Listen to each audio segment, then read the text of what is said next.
Hay años que pasan a la historia por un acontecimiento muy concreto, y desde luego el año 1866 quedó marcado por un suceso extraordinario, un fenómeno que era a la vez misterioso e inexplicable, y que sembró una alarma tremenda en los mares de todo el mundo. De repente, un objeto enigmático empezó a surcar los océanos, desconcertando por completo a marineros y a científicos. Y claro, la pregunta estaba en boca de todos. ¿Se enfrentaba el mundo a un monstruo de proporciones colosales? ¿A una especie de máquina de guerra secreta? ¿O era todo simplemente producto de la imaginación? Vamos a meternos de lleno en este misterio. Porque todo comenzó como empiezan estas cosas, ¿no? Con susurros en los puertos, con informes de avistamientos, que muy pronto pasaron de ser una simple curiosidad a convertirse en una amenaza que la verdad nadie podía ignorar. Los cuadernos de bitácora de muchísimos barcos empezaron a registrar encuentros con una cosa enorme, así lo llamaban. Lo describían como algo muy largo, con forma de huso, que a veces emitía una luz fosforescente y que era infinitamente más rápido que la ballena más grande conocida. Su capacidad para moverse era sencillamente increíble. Y la cosa fue a más. Los avistamientos se hicieron más frecuentes y, sobre todo, más peligrosos. El 20 de julio de 1866, el gobernador Higginson lo ve cerca de Australia. Solo 3 días después, el Cristóbal Colón lo reporta a miles de kilómetros de allí, lo que demostraba una velocidad asombrosa. Pero el verdadero pánico, el pánico de verdad, llegó en el 67.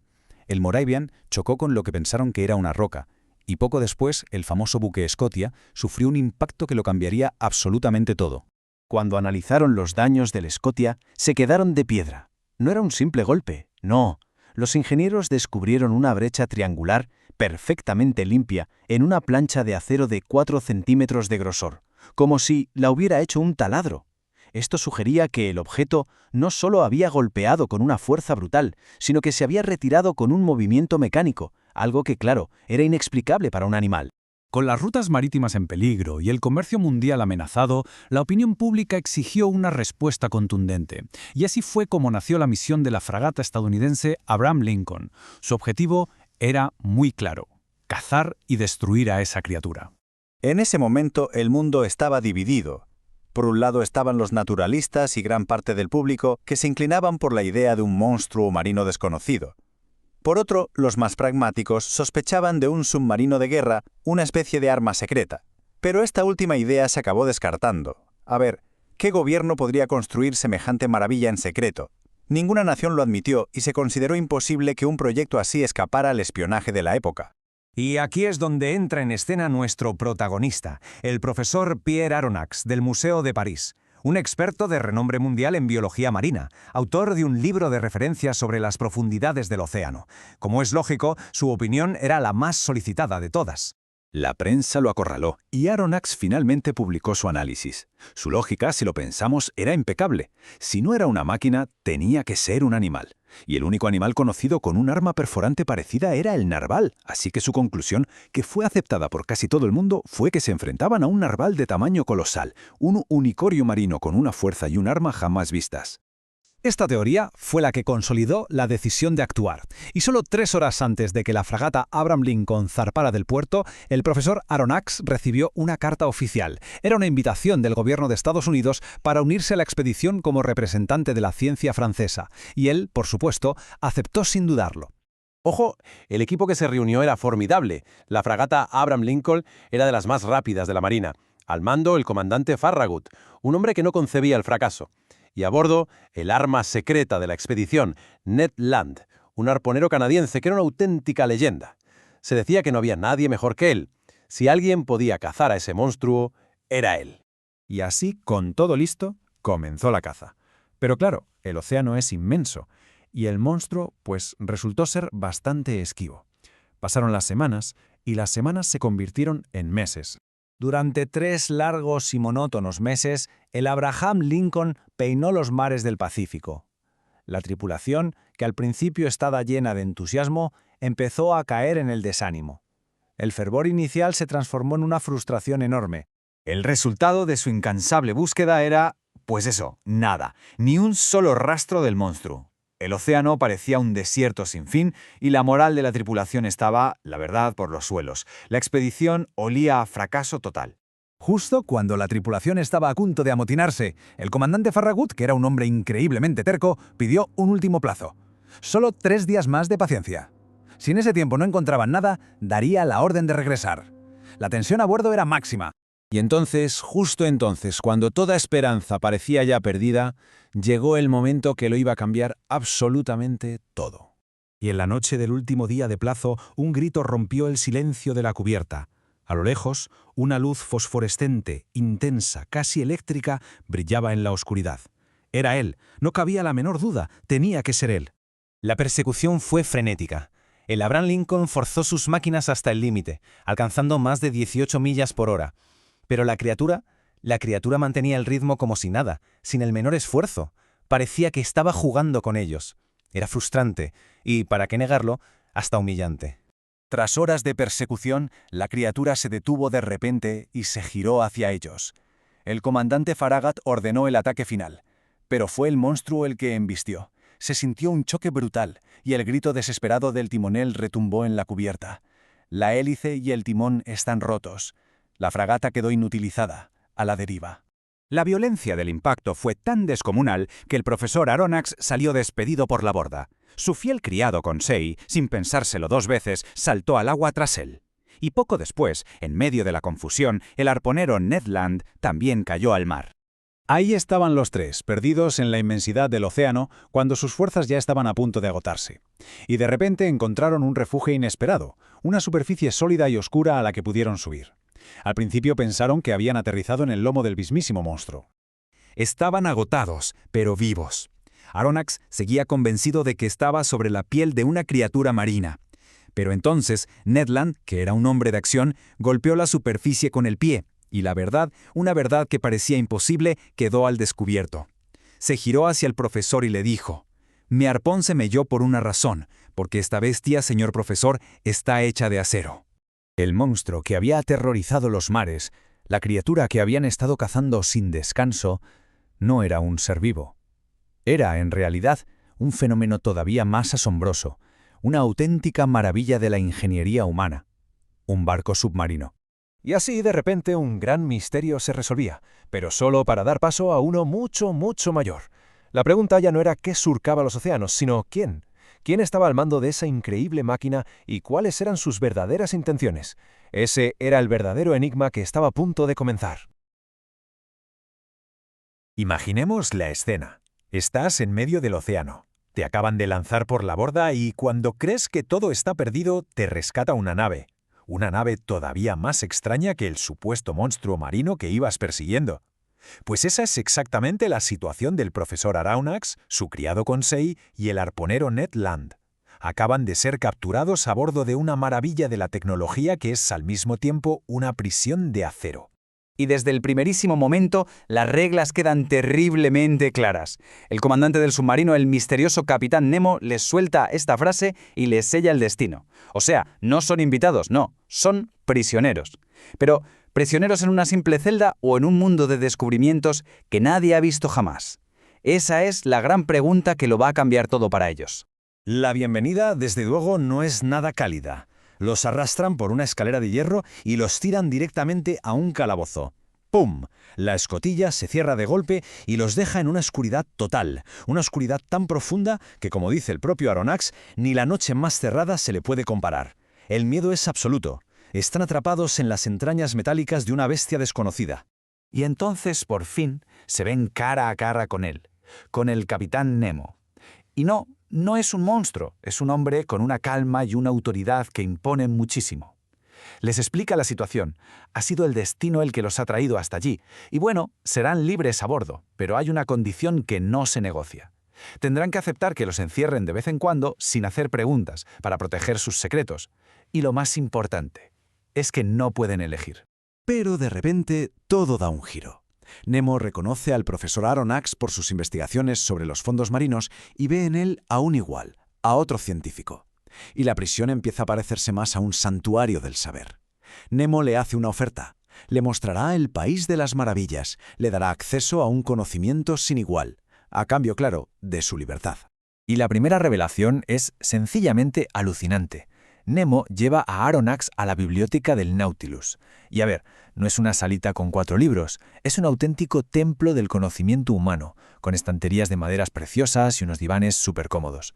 Para Nemo, estos libros son literalmente los únicos lazos que le quedan con ese mundo que ha decidido abandonar. La escala de todo esto es increíble. El capitán Nemo le cuenta que la biblioteca tiene 12.000 volúmenes. 12.000. 12.000 obras maestras de la ciencia, la literatura, la poesía, todas viajando en el fondo del mar. Es una colección que cuesta hasta imaginar. Y esto demuestra perfectamente lo que es el Nautilus. De la biblioteca pasamos a un salón que es, en sí mismo, un museo. Está lleno de obras de arte de los grandes maestros y de maravillas naturales sacadas del fondo del mar, como esa concha de tridacna gigante que usa como fuente. Esta nave no es una cárcel, no, es el cofre del tesoro de un hombre fuera de lo común. Y bien, ¿qué es lo que mueve toda esta maravilla? Pues aquí está el secreto, el corazón de la creación de Nemo. No usa vapor, no quema carbón, no, usa la electricidad, un agente que él mismo llama el alma de sus aparatos. Y lo más increíble de todo es que Nemo ha encontrado la forma de generar toda esa electricidad usando solo los recursos que le da el propio mar. El Nautilus es una proeza de la ingeniería, vamos. Un cilindro de 70 metros de largo con forma de puro para moverse por el agua sin apenas resistencia. Su doble casco lo hace prácticamente indestructible. Es, como dice su creador, el navío perfecto, un organismo de acero que funciona en total sintonía con su único ingeniero, constructor y capitán, el propio Nemo. Después de tanta teoría llega la práctica. Aronnax y sus compañeros están a punto de descubrir la verdadera razón de ser del Nautilus. Y ya no como prisioneros en una celda, sino como espectadores en el teatro más espectacular del mundo. Esta es la pregunta que ha movido a Aronnax durante toda su vida. ¿Qué se esconde ahí abajo, en esas profundidades que ninguna sonda ha podido tocar? ¿Qué seres vivos existen más allá de lo que podemos imaginar? Pues bien, está a punto de descubrirlo. De repente, la luz del techo del salón se apaga. Oscuridad total. Se oye un ruido metálico, como si algo se deslizara. Son los paneles de acero que cubren los lados del Nautilus. Se retiran, y a través de 2 cristales enormes, la noche del océano es perforada por una luz potentísima que sale del propio submarino. Y el espectáculo es que te deja sin aliento. El agua totalmente iluminada revela un mundo lleno de vida. Es como mirar un acuario infinito. Por primera vez, los prisioneros se dan cuenta de que su encierro les está dando una oportunidad única, un conocimiento prohibido para el resto de los mortales, ser los primeros en ver los secretos mejor guardados del planeta. Pero claro, mirar ya no es suficiente. El capitán Nemo cree que ha llegado el momento de que su huésped, el profesor Aronnax, dé el siguiente paso, dejar la seguridad del Nautilus y, literalmente, caminar por el fondo del mar. La invitación le llega en una nota, muy formal y, la verdad, bastante desconcertante. ¿Una partida de caza? ¿Dónde? En sus bosques de la isla de Crespo. Aronnax lógicamente piensa que Nemo se ha vuelto completamente loco. ¿Boscos en el fondo del océano? ¿Cazar a pie bajo el agua? La idea suena a disparate total. Pero claro, la locura de Nemo es en realidad genialidad pura. Les enseña sus escafandras. Y ojo, no son los trastos pesados y torpes de la época, que iban atados a la superficie, no. Son aparatos autónomos, con tanques que guardan aire a presión y que les permiten moverse libremente hasta 10 horas bajo el agua. Es tecnología que está literalmente un siglo por delante de su tiempo. El proceso para prepararse es muy metódico. Se ponen los trajes, que son pesados e incómodos. Se sella el collar de cobre y al final se enrosca el casco de metal aislándolos del mundo. Se oye el silbido del aire cuando se activa el depósito. Ya están listos para salir de la nave y entrar en un universo completamente nuevo. Y lo que se encuentran ahí fuera es un paisaje de otro mundo. Caminan sobre una arena fina cubierta por un manto de conchas y atraviesan bosques de plantas marinas con formas y colores que jamás habían visto. La vida animal es increíble. Un ecosistema virgen y completo que se abre ante sus ojos. Sin embargo, esa maravilla siempre va de la mano del peligro. Cada paso que dan en ese Edén submarino es un recordatorio de que son intrusos, de que ese reino no les pertenece. El conocimiento que están ganando es inmenso, sí, pero el precio es ser vulnerables todo el tiempo. La belleza más increíble convive con la amenaza de lo desconocido. Se mueven con mucho cuidado, porque saben que allí los que mandan son criaturas como unas arañas de mar monstruosas de 1 metro de altura. De pronto se tienen que tirar al suelo, quedarse inmóviles, mientras 2 tiburones enormes les pasan casi rozando. Un recordatorio letal de que ellos, ahí abajo, no están en la cima de la cadena alimentaria. Y al volver a la seguridad del Nautilus, toda la euforia del descubrimiento da paso a esta pregunta, que es la clave de todo. Han visto cosas que ningún ser humano había visto. Han conseguido un conocimiento de un valor incalculable. Pero para conseguirlo han tenido que renunciar a su libertad. Y la pregunta que se queda flotando en la mente de Aronnax y que nos queda a nosotros es, ¿merece la pena? Vamos a sumergirnos en un mundo que es un completo desconocido, un universo de maravillas a bordo del Nautilus. A través de la mirada del profesor Aronnax, el océano se nos va a revelar con toda su majestuosidad. ¿Nos acompañas en este viaje? Es que Verne consigue sumergirnos por completo. Desde el gran salón del Nautilus, lo que se ve no es simplemente agua, es, como dice la cita, luz líquida. Un mundo que fascina y que te invita a querer descubrirlo absolutamente todo. Pero claro, esta belleza casi idílica esconde una cara B, una cara muy oscura. El mismo mar que nos regala la vida también se puede convertir, sin piedad, en una tumba. Y el Nautilus está a punto de recordárnoslo de la forma más brutal posible. De repente, una sombra aparece ante el ventanal. Es el Florida, un barco fantasma. Y lo que se ve, te hiela la sangre. Cadáveres que todavía están atados a la cubierta. Una madre abrazando a su hijo en lo que fue un último gesto de desesperación. Es la primera cicatriz, la primera muestra de la tragedia que esconde el océano. A pesar de este horror, el viaje tiene que continuar. Así que dejamos atrás los fantasmas del Florida para sumergirnos de lleno en los misterios que el océano ha guardado durante siglos, tanto los geológicos como los históricos. Fíjate en esto, es alucinante. Al llegar a la isla Clermont-Tonnerre, descubren algo increíble.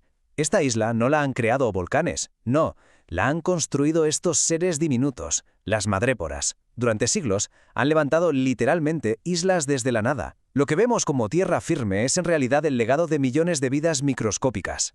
Y es justo aquí donde empezamos a entender un poco mejor la verdadera naturaleza del Capitán Nemo.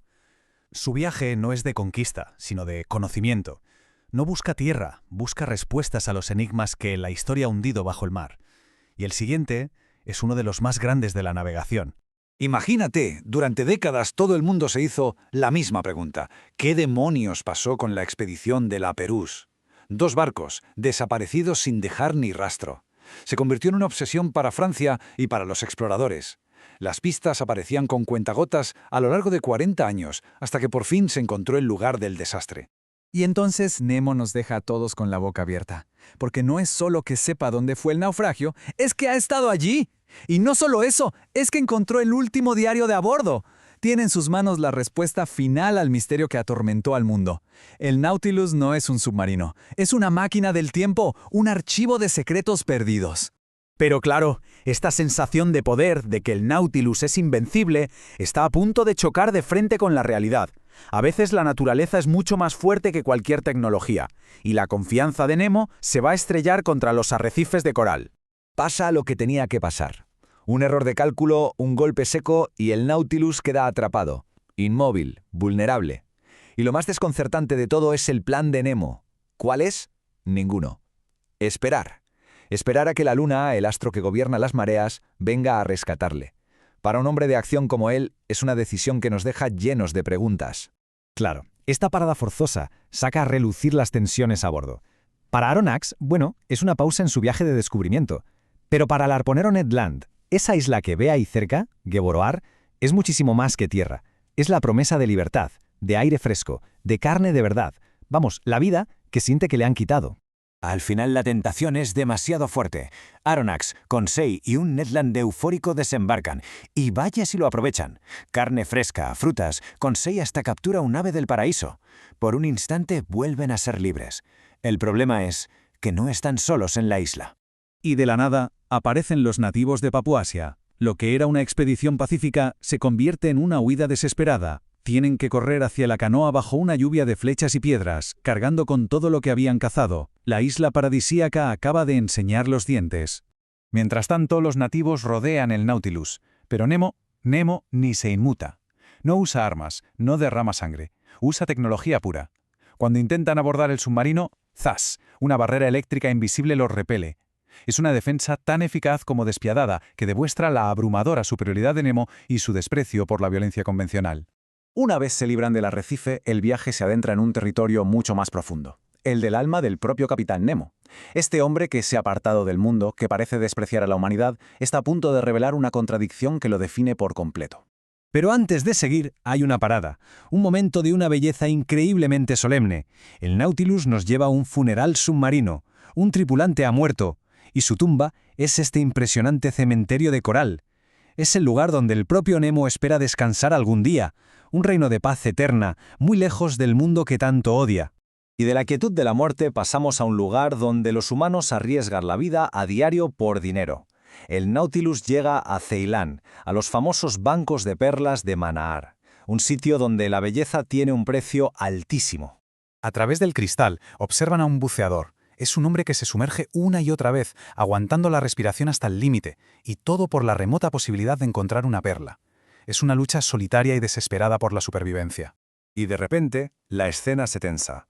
Una silueta grande, amenazante, se acerca al buceador.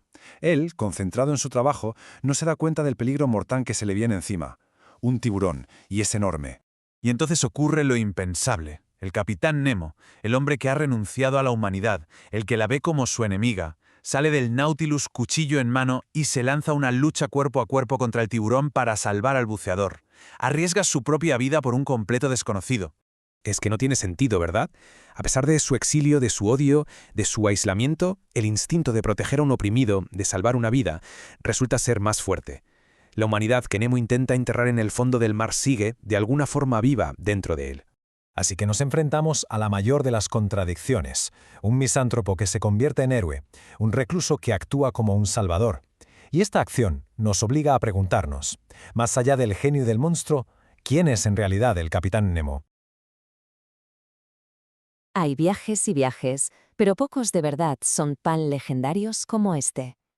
Hoy vamos a sumergirnos en una de las partes más alucinantes del viaje del Nautilus, para descubrir un mundo que desafía la imaginación, lleno de tesoros olvidados y, sobre todo, de los secretos de un hombre que le dio la espalda a todo, el capitán Nemo. Pues aquí arranca todo. El Nautilus, esa maravilla de la ingeniería que es el submarino del capitán Nemo, se adentra en el Mar Rojo.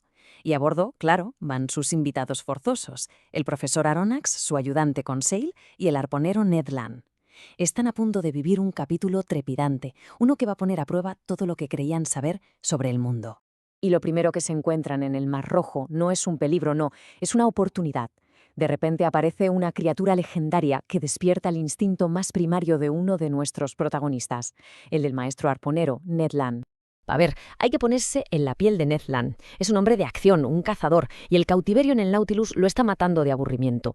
Pero de repente ve algo que le enciende la sangre. Un dugongo, sí, pero uno colosal, como nunca había visto. Para él, esto no es solo un animal, es la oportunidad de volver a ser él mismo. Y la reacción del capitán Nemo aquí es fascinante. Ve la emoción pura en la cara de Ned, un hombre que, no lo olvidemos, es su prisionero. Y en un gesto totalmente inesperado, le da permiso. Le dice, venga, adelante, le permite cazar. Y la caza es un auténtico ballet brutal. Empieza con una persecución a toda velocidad. De repente el animal se revuelve, furioso, y casi les vuelca la barca. Pero el instinto de Ned es más rápido. Con una estocada final, directa al corazón, consigues someter al gigante. Una victoria épica para el arponero, desde luego. Vale, la caza ha terminado, pero ahora viene el verdadero enigma. El Nautilus parece que está en un callejón sin salida. El istmo de Suez es una barrera de tierra que bloquea el paso al Mediterráneo. La única ruta que se conoce es dar toda la vuelta a África. O a lo mejor hay otra forma. Y es entonces cuando Nemo suelta uno de sus secretos más alucinantes. Mientras los hombres están en la superficie picando piedra para construir el canal de Suez, él revela que la naturaleza ya hizo el trabajo por debajo. Ha descubierto un pasaje submarino secreto, al que él llama el túnel arábigo. El Nautilus se sumerge y es absorbido por una corriente subterránea potentísima. Sale disparado, literalmente, atravesando la tierra que separa los dos mares a una velocidad de vértigo. Tarda menos de 20 minutos, una proeza que parece cosa de magia, pero que es pura naturaleza, dominada por la audacia de Nemo. Al salir por el otro lado, en el Mediterráneo, los misterios que rodean al capitán Nemo no hacen más que aumentar. Es aquí donde empezamos a ver de verdad cuál es su misión y quiénes son sus aliados secretos. Fijaos qué escena. En mitad del mar, de la nada, aparece un buzo, una leyenda local, al que llaman el pez. Se reúne con el Nautilus, ¿y para qué? Para recoger un cofre lleno hasta los topes de oro. Resulta que es para apoyar la rebelión de Creta. O sea que Nemo no es solo un explorador, es un revolucionario que financia levantamientos. Y por si la cosa no fuera lo bastante intensa, cerca de Santorín, el viaje se vuelve casi infernal. El Nautilus se mete de lleno en las aguas hirvientes de un volcán submarino en erupción. El mar, literalmente, burbujea a su alrededor. Una demostración brutal del poder de la naturaleza y de la increíble resistencia de este submarino. Claro, toda esta cercanía a Europa le da esperanzas al pobre Ned Land. Desde la cubierta ve a lo lejos la costa de España y empieza a tramar su huida. Pero es imposible. Sus planes se frustran una y otra vez porque el Nautilus es implacable. Es la prisión más rápida y segura del mundo.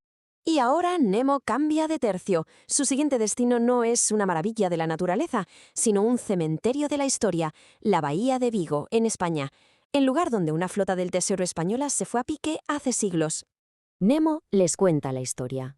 En 1702, en plena batalla, un montón de galeones cargados con el oro y la plata de las Américas se hundieron aquí mismo. Para el mundo, es una tumba. Para Nemo, es su banco personal. Lo que ven en el fondo marino es una locura. Su tripulación se mueve por los restos de los barcos como si fueran mineros. Recolectan metódicamente los tesoros que la humanidad perdió. Lingotes de plata, monedas de oro, una cosecha que parece no tener fin. El valor de lo que sacan de ahí es incalculable. 500 millones de francos, que para la época es una fortuna que ni muchos países juntos tenían. Y aquí está la clave del poder de Nemo. Con este oro financia sus operaciones, mantiene el Nautilus y, como ya vimos en Creta, libra sus guerras secretas contra la opresión. Y aquí Nemo se sincera y revela su propósito. Este tesoro no es para vivir a todo lujo. Para él es un arma. Usa la riqueza de los viejos imperios para financiar a los oprimidos del mundo. Como él mismo dice, es la fortuna de los vencidos y la usa para vengar a las víctimas. Después de los tesoros de la historia, Nemo dirige el Nautilus hacia un descubrimiento que ya es que esto ya pertenece al reino del mito, la traca final. Invita a sus pasajeros a una excursión que suena a locura. Una caminata nocturna, pero en el fondo del océano. Les promete que van a ver algo que ningún ser humano ha visto jamás. Y allá que van. Se ponen las escafandras, salen del Nautilus y empiezan una caminata totalmente surrealista por el lecho marino. Van subiendo por las laderas de una montaña submarina extinta, gigantesca, con la única luz de sus focos eléctricos. Al llegar a la cima, el potente faro de Nemo rasga la oscuridad y lo que ilumina es simplemente imposible. Se empiezan a dibujar las siluetas colosales de una ciudad en ruinas, un mundo perdido en la negrura total.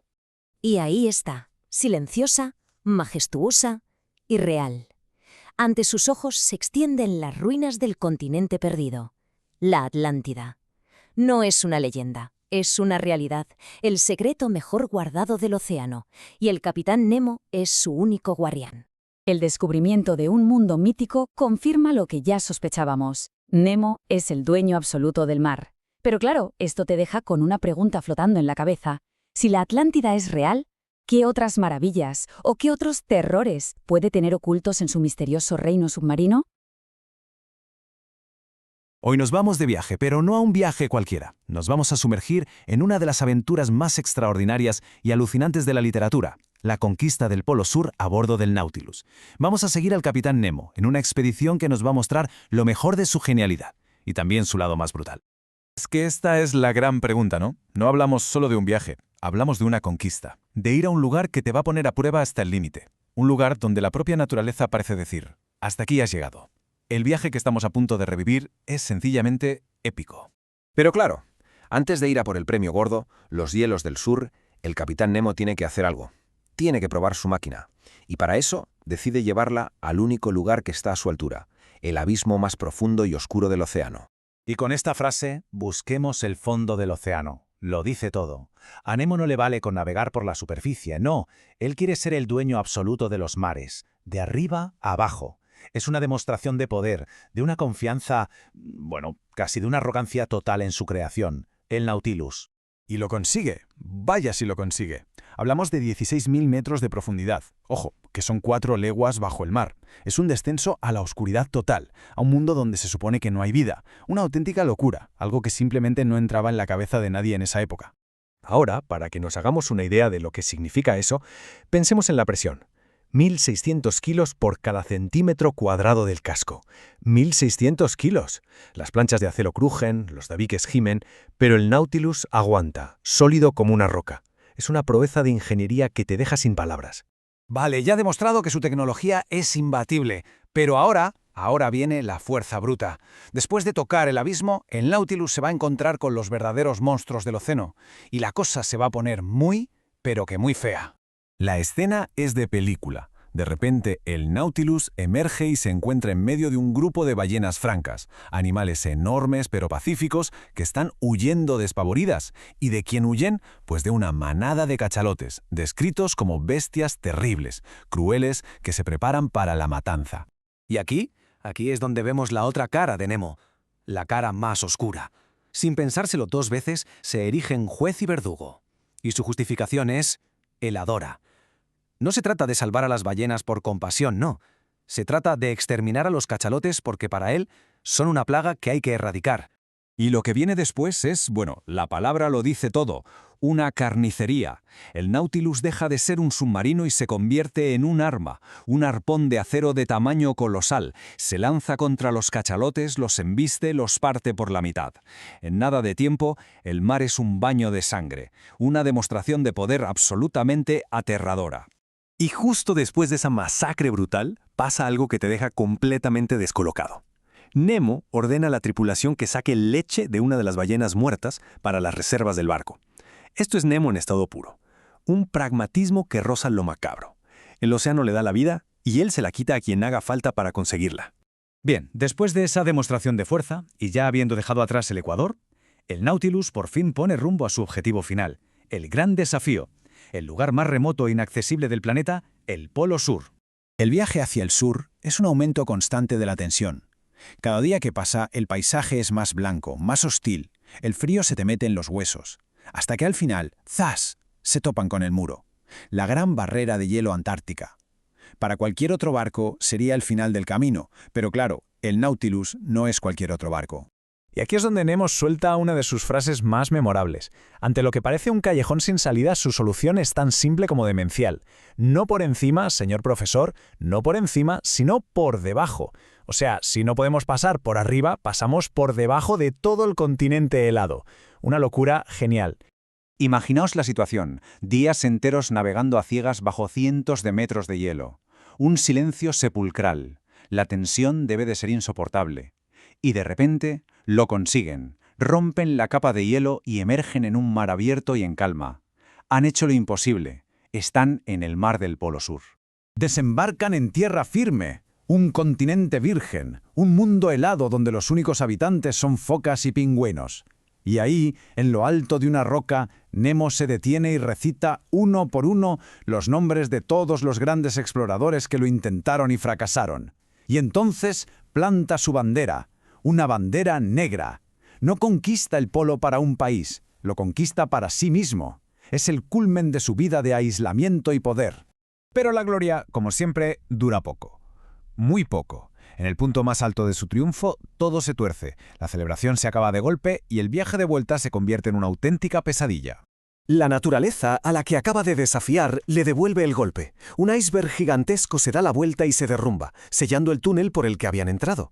La única salida ha desaparecido. Están encerrados. Son como una lata de sardinas en una tumba de hielo. La palabra es esa, atrapados. Toda la euforia de la conquista se convierte en puro pánico claustrofóbico. Están en la más absoluta oscuridad y lo peor de todo, el aire y el tiempo se están acabando a cada segundo. Y ahora sí que sí, empieza la verdadera lucha por sobrevivir, el ingenio de Nemo contra la muerte. Ya no se trata de conquistar nada, se trata de escapar o morir asfixiados. El plan que se le ocurre es tan brillante como desesperado. Si no pueden salir hacia arriba, saldrán hacia abajo. Durante horas, los tripulantes, con las escafandras puestas, pican el hielo que tienen debajo en un esfuerzo sobrehumano. Mientras, dentro del submarino, el aire es cada vez más tóxico, casi irrespirable. Es una carrera a vida o muerte contra el reloj, que culmina en una maniobra final de una audacia que quita el hipo. Y funciona. El Nautilus se deja caer en la zanja que han cavado y su propio peso, su peso colosal, revienta la última capa de hielo. cae al mar libre, como una piedra, la hélice a toda potencia, y el submarino sale disparado de su prisión helada. ¡Por los pelos! Se han salvado de una muerte segura.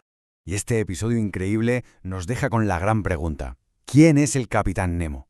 Lo hemos visto como un genio, un pionero, un explorador que llega a donde nadie ni siquiera soñó, pero también lo hemos visto como un asesino, un hombre movido por el odio. Entonces, ¿qué es? ¿Un explorador que amplía los límites del ser humano o un destructor que usa su poder para aniquilar? Quizás la respuesta es que, como el propio océano que tanto ama, es las dos cosas a la vez. Nos vamos a sumergir en el tramo final de una de las aventuras más increíbles que se han contado. Pero ojo, esto no es solo el final de un viaje, es el descenso de su enigmático capitán.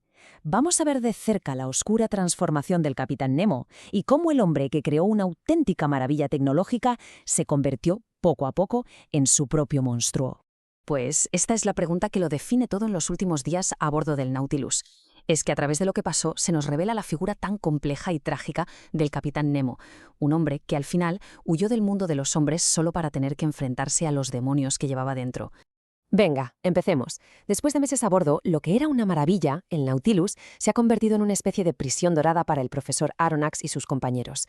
La tensión, como se pueden imaginar, no para de crecer y sus ganas de ser libres ya son desesperadas. Y el punto de inflexión llega aquí, con esta confrontación tan directa. Aronnax, el científico que al principio admiraba a Nemo, ahora se lo dice a la cara, sin rodeos. Ya no son invitados en una aventura, no, son prisioneros. Y esta declaración, claro, lo cambia absolutamente todo. Y ahí lo tienen. La sentencia de Nemo es absoluta, es final. Cualquier pequeña esperanza que tuvieran de una liberación pacífica, de volver a sus vidas, queda hecha añicos. La jaula efectivamente es irrompible. Es que el descenso de Nemo no es solo algo interior, ¿eh? Lo vemos claramente en sus acciones. En lugar de usar la mayor ventaja del Nautilus, que es sumergirse para esquivar el peligro, decide enfrentarse cara a cara a un huracán en la superficie. A ver, esto no es una decisión táctica, es un acto de pura rebeldía contra la naturaleza. Es un hombre que desafía a los cielos, quizá porque ya lo ha perdido todo en la tierra. Pero la furia de los elementos es solo el principio. A continuación, el Nautilus se va a enfrentar a un terror muy, muy distinto. Uno que emerge de las profundidades más oscuras que podamos imaginar. Intentemos imaginar la escena. La calma del salón de observación, ese santuario de la ciencia, se rompe de golpe. Un banco de calamares gigantes ataca y convierte el submarino en una fortaleza asediada. Y no es una sola criatura, ¿no? Es una legión entera. La lucha se traslada entonces a la cubierta. Y lo que ocurre es una auténtica carnicería. Hombres armados con hachas contra monstruos que parecen salidos de una pesadilla. El acero choca contra esa carne viscosa en una batalla primitiva por la pura supervivencia en mitad del océano. Y en medio de todo ese caos, un grito lo desgarra todo. Es un tripulante francés, compatriota de Aronnax, que es atrapado por un tentáculo. Es el sonido del terror en estado puro, un recordatorio brutal de que a pesar de toda la tecnología del Nautilus, siguen siendo terriblemente vulnerables. Y aquí vemos la gran contradicción de Nemo en su estado más crudo. Después de la furia de la batalla, el capitán se viene abajo. No es un monstruo insensible. Siente la pérdida de su compañero con un dolor inmenso. Y esas lágrimas revelan la humanidad que todavía lucha por sobrevivir dentro de él. Y así pasamos de los monstruos de la naturaleza a los que para Nemo son la causa de todo su dolor, los monstruos de la humanidad. Un buque de guerra, no se sabe de dónde, aparece en el horizonte y el conflicto cambia de tono por completo. El escenario está servido, ¿verdad? Por un lado, la maravilla tecnológica de Nemo. Por el otro, la fuerza bruta de una máquina de guerra. El buque de guerra no se lo piensa, abre fuego sin provocación alguna, y con eso sella su propio destino. El arponero Ned Land intenta hacer señales al buque, claro, con la esperanza de que los rescaten. La reacción de Nemo es aterradora. Esta explosión de rabia ya no es la de un capitán defendiendo su nave, no, es la de un hombre cuya sed de venganza acaba de despertar. E iza su propia bandera, un estandarte completamente negro, la señal de que el Nautilus ya no es un explorador, ahora es un verdugo. Y con esto empieza el acto final. El dolor por su tripulante perdido y el odio que lleva acumulando años contra la nación opresora, que le quitó todo, se fusionan. El Nautilus deja de ser un vehículo de exploración para convertirse en un instrumento de aniquilación total. Lo que pasa a continuación es escalofriante por lo eficiente que es. El Nautilus no combate, ejecuta. Con una velocidad y una precisión que dan miedo, embiste al buque de guerra. No hay disparos, no hay una estrategia, solo un golpe, letal y definitivo. Un acto de terror perfectamente calculado. Pero el horror no termina con el impacto, ni mucho menos. Nemo obliga a Aronnax a mirar. A través del cristal del salón, observan cómo un hormiguero humano, así lo describe, es engullido por el mar. Es un castigo para sus enemigos, sí, pero también para sus testigos, forzándolos a ser partícipes de su atrocidad. Y entonces, justo después, la pieza final encaja. Tras la masacre, Nemo cae de rodillas ante los retratos de su familia perdida. El justiciero implacable, el monstruo, es en realidad un hombre destrozado por un dolor que no puede soportar. Y este acto de venganza no fue una muestra de poder, sino el grito desesperado de un alma rota. Para Aronnax, Ned y Conseil, esta es la gota que colma el vaso. Es el punto de no retorno. Nemo se ha perdido por completo en su propia oscuridad. Tienen que escapar o se arriesgan a ser consumidos junto a él. El plan de Ned Land es sencillo, pero a la vez extremadamente arriesgado. Aprovechando que están cerca de la costa, van a intentar lo imposible: soltar el bote auxiliar del Nautilus y remar hacia la libertad. Cada paso, por supuesto, está cargado de un peligro mortal. Pero el destino, o el mar, parece que tiene otros planes. Justo cuando se preparan para escapar, el Nautilus es atrapado por el legendario Maelstrom, un remolino gigantesco del que parece imposible salir. La naturaleza reclama su protagonismo una última vez. Su huida, al final, no es como la habían planeado. El caos del Maelstrom arranca el bote del casco del submarino con una violencia increíble. Salen disparados directamente a la furia del vórtice, su pequeño bote a merced de una de las fuerzas más destructivas del océano. En sus últimos momentos de consciencia, Aronnax ve cómo el Nautilus es tragado por el abismo.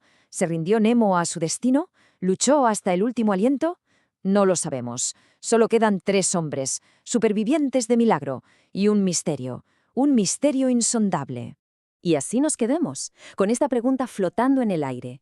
¿Fue el Maelstrom el final de la historia o simplemente el comienzo de una nueva leyenda?